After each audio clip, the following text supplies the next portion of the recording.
Assalamualaikum warahmatullahi wabarakatuh. Anak-anak Bapak, silakan dibuka buku PPKN-nya halaman 45 tentang kita pelajari tentang kepemimpinan. Ya anak-anak Bapak, sebelum kita mulai pelajarannya PKN-nya, kita berdoa menurut agama dan kepercayaan masing-masing. Berdoa dimulai. Selesai. Terima kasih anak Bapak. Gunakan waktu dengan sebaik mungkin untuk mempelajari. Kita tidak lama lagi akan menghadapi tengah semester. Tugas daripada Bapak, bukunya dibacai dan diingat, diringkas dan dibaca. Jangan banyak bermain. Ya, gunakan waktu dengan sebaik mungkin. Anak-anak Bapak, perhatikan baik-baik di sana. Pemimpin yang baik bekerja untuk kepentingan masyarakat.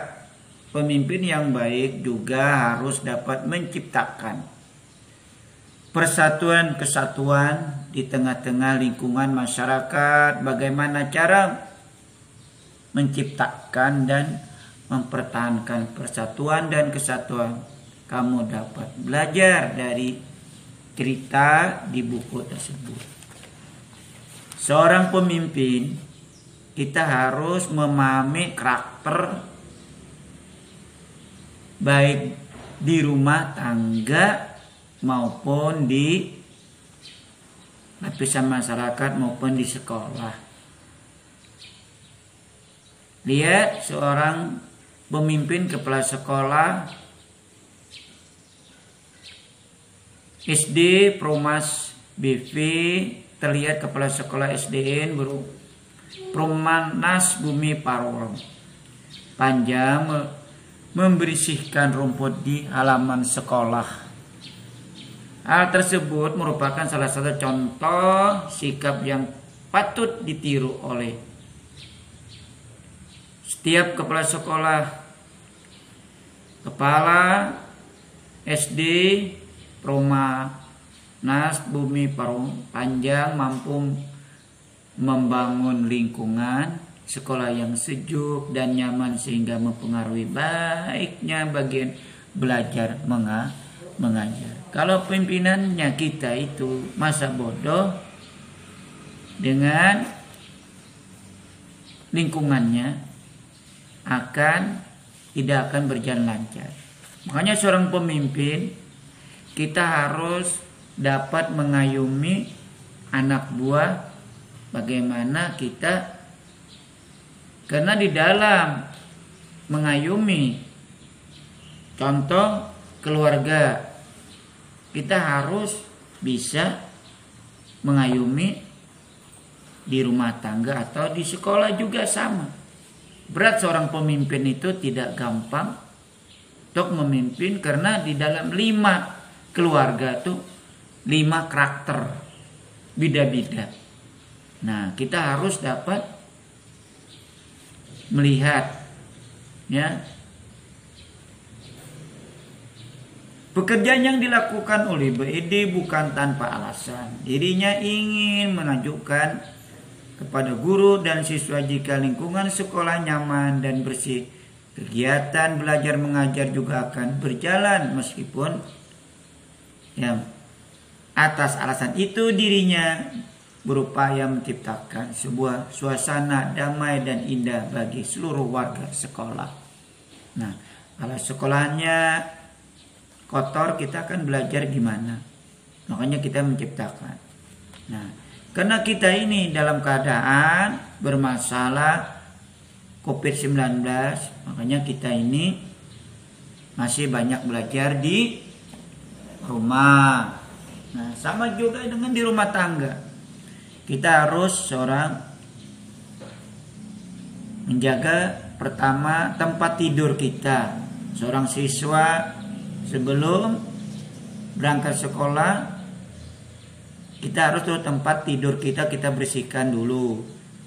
Bantal spray kita yang tidur, nah kita bersihkan.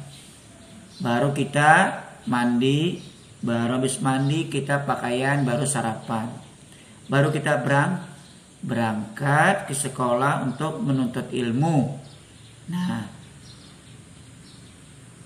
makanya kita seorang pemimpin harus kita baik tingkah laku. Misalnya seorang kita pemimpin di sekolahan, misalnya Bapak tunjuk kamu sebagai ketua kelas, kamu harus memberi contoh kepada temannya gimana turunnya lebih cepat, mengkoordinir teman-temannya. Nah, itu seorang pemimpin. Kalau kita seorang pemimpin datangnya terlambat, bagaimana mau dicontoh? Nah, itu contoh saja. Nah, itu pengakuan seorang pemimpin. Nah, jadi kita sebagai dinilai sama saja dengan kalau di masyarakat itu seorang pemimpin, misalnya RT perlu dicontoh wibawanya. Misalnya contoh RT mengajak kita kerja bakti, RT-nya udah turun. Nah, bagaimana? Jadi RT dulu yang turun. Jangan kita bisa nonjok. Ini kerja ini. Nah, itu bukan pemimpin. Kita harus memberikan contoh kepada masyarakat, mengayumi. Nah, itu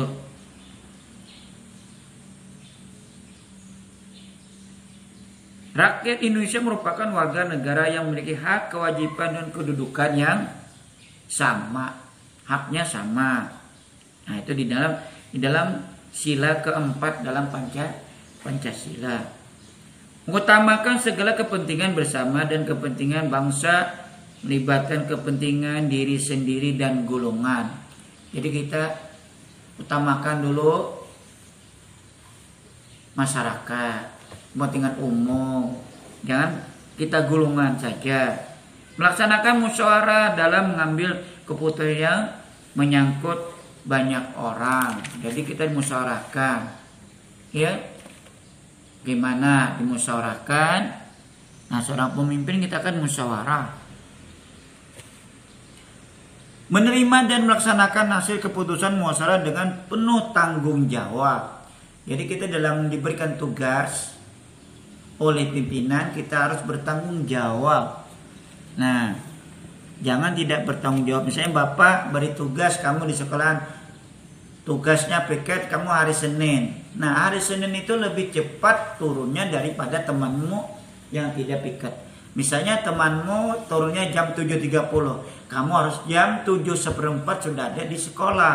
Misalnya ada 5 orang. Nah, teman. Itu tugas. Jangan orang datang jam 7.30 kamu belum datang. Nah, itu belum namanya tidak bertanggung jawab yang diberikan oleh tugas Bapak.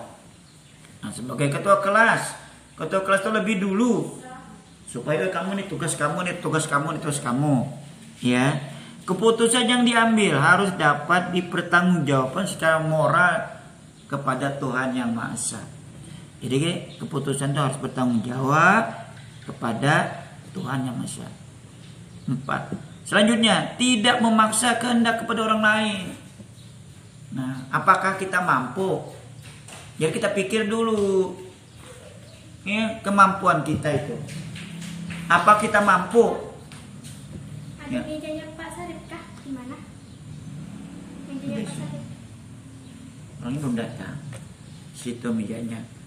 Sana di dalam tata Ibu Isi, tanya Ibu Isi. Jadi kita harus tahu mana mampu enggak. Jangan sembarang perintah. Ya, contoh angkat lemari. Mampukah kamu mengangkat? Itu. Misalnya disuruh kamu ngangkat meja, mampukah kamu sendirian? Nah, itu kita berpikir dulu. Nah, angkat meja. Kita bayangkan mampukah enggak? Kalau tidak mampu kita harus gimana kamu nih? Kita pindahkan ini bersama-sama. Nah, itu seorang pemimpin melaksanakan. Itu contoh di dalam dengan seorang pemimpin, ya. Nah, dan kita lanjutkan. Karena pemimpin itu sangat berat, ya. Karena dicontoh. Nanti akan diucapi orang apa? dia saja tidak ikut, misalnya, karena contoh. Baik, kita lanjutkan pelajarannya. Pada pembelajaran sebelumnya kamu telah mendengarkan pidato yang berisi tentang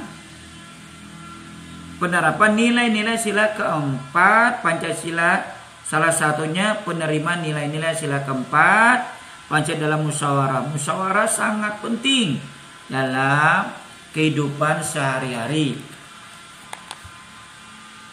Kamu dapat melakukan musyawarah dalam berbagai kegiatan, namun ada kalanya kamu tidak bisa melakukan musyawarah. Misalnya pada saat kamu mengerjakan tes atau ujian. Pada saat ujian atau pengerjaan tes kamu harus jujur.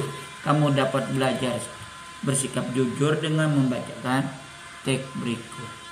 Jadi kita tuh harus di dalam bermusyawarah tuh ada batas-batasnya. Tidak bisa kita ulangan. Bermusyawarah ini apa, jawabnya apa ya? Nah, jadi kita harus ada.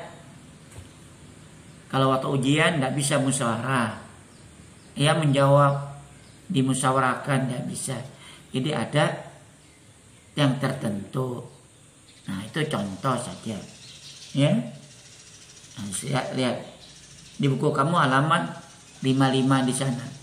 Jadi perlu dengan kejujuran, sama dengan seorang pemimpin. Harus kita bersifat jujur. Kalau tidak jujur akan masyarakat sudah tahu. Seorang pemimpin, oh curang, dia tidak akan mau lagi membantu kita. Nah itu. Ya. Jadi itu saja penjelasan Bapak. Lebih dan kurangnya Bapak minta maaf. Bapak minta kerjakan halaman 56. Silakan dibaca halaman 56 tentang kejujuran. Assalamualaikum warahmatullahi wabarakatuh.